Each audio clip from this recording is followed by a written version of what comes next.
British were god-awful because they have the worst imperial mentality of any country in the world. So Britain industrialized first, roughly 1700, and then the difference of economic might was translated into geopolitical imperial power, and then went overseas and kicked the shit out of the rest of the world, basically. It completely colonized Indian subcontinent. It invaded China in 1839. Britain went in and took over much of Africa and took over much of America, of course. The Also Cyprus. And the first rule of empire is you extract from your colonies, you take the resources away, you keep them poor, and you keep them uneducated also. All that empire, they didn't want to give schools, they didn't want to educate anybody. So literacy rates in 1950, 5%.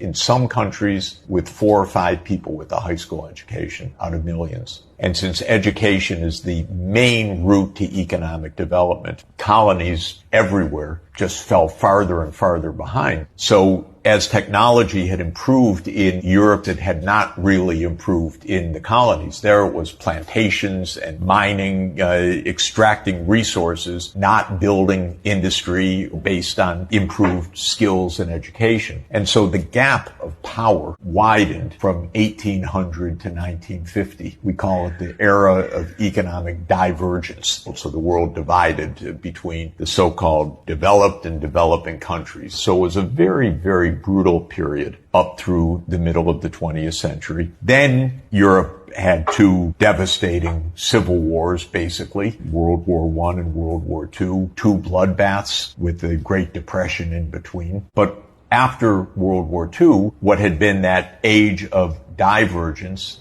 gradually turned into an age of convergence. And by 1945, Europe was exhausted. The deaths and destruction were so vast that every energy was towards rebuilding rather than colonies. So one by one, the colonies became independent, free from the yoke of Britain, some because independence was granted and others because they fought wars of liberation. But between 1945, basically, and the 1970s, most of the European empires vanished. And one very important thing happened when that occurred. You now had independent nations, and just about the first thing that they did was introduce mass literacy and mass education. Suddenly, those economies were able to start developing. They were able to do things that their imperial masters had prevented them from doing.